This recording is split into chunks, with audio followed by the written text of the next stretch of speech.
Hello বন্ধুরা, good evening. আজকে ভাবলাম আমাদের কমপ্লেক্সে গণেশ পুজোয় কতটা আনন্দ হয় সেটা তোমাদের সাথে শেয়ার করি।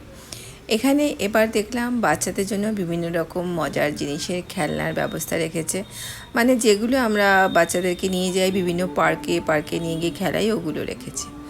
আর এই দেখো আমাদের গণেশ ঠাকুর, প্যান্ডেলটাও খুব সুন্দর ছিমছাম, অথচ খুব ভালোভাবে সাজিয়েছে।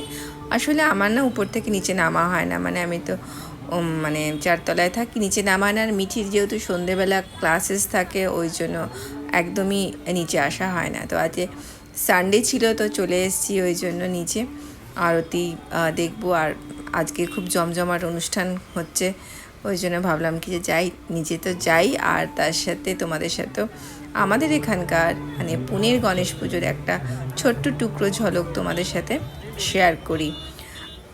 সিটিতে যেতে পারলে, মানে মেন সিটিতে যেতে পারলে আরও অনেক কিছু শেয়ার করতে পারতাম। ওখানে অনেক বড় বড় পুজো হয়, যেরকম আর কি আমাদের কলকাতা দুর্গা পুজো হয়ে থাকে, ঠিক ওরমভাবেই এখানে করা হয়।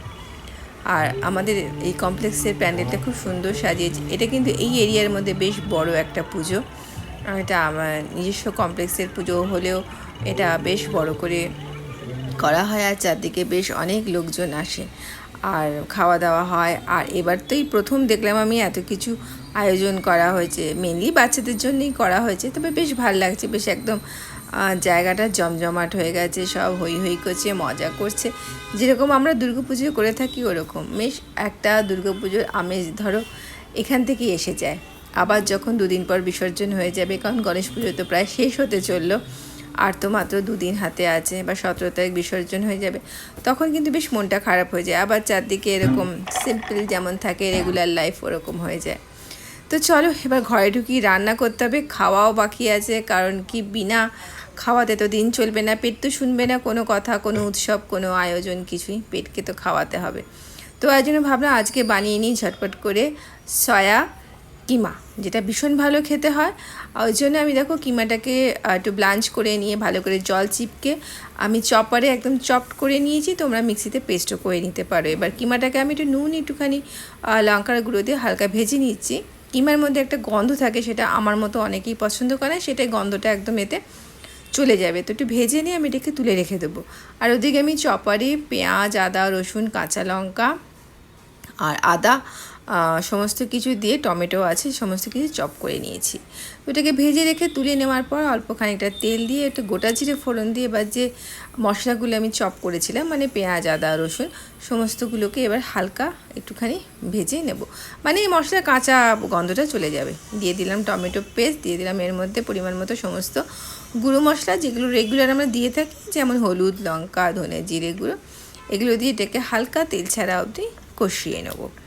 তো যেটা বলছিলাম আর কি, এখানকে গণেশ পুজো কিন্তু বেশ ভালো হয়, বেশ শহর জুড়ে একদম দারুণ হয়। আর মুম্বাইতে তো হয়, আমরা সবাই জানি।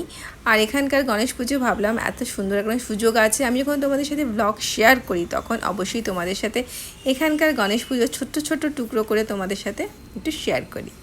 তো মশলাটা কষে যাওয়ার পর আমি এখানে দিলাম 1 টেবিল স্পুন মতো টমেটো কেচাপ, দিয়ে দিলাম পরিমাণ মতো নুন আর চিনি, আর এবার দিয়ে দিলাম ওই ভেজে রাখা সয়া কিমাটা, দিয়ে ভালো করে নাড়াচাড়া করে খুব ভালো করে মশলার সাথে মিশিয়ে নিয়ে কষিয়ে নিয়ে এবার এখানে 1 মুঠো মতো আমি কসুরি মেথি খুব ভালো করে ক্রাশ করে দিয়ে দিলাম। কসুরি মেথি ক্রাশ না করে দিলে কিন্তু এর সুন্দর যে স্মেলটা আছে বেরোবে না কিন্তু। এবার এর মধ্যে দিয়ে দিলাম আমি 1/4 কাপ মতো, ধরো বড় চামচের 4-5 চামচ মতো দুধ দিয়ে, ধনে পাতা দিয়ে খুব ভালো করে আবার মিক্স করে নেব। দুধ দিলে বেশ একটা মোগলাই ফ্লেভার আসে, ভীষণ সুন্দর একটা টেস্ট আসে।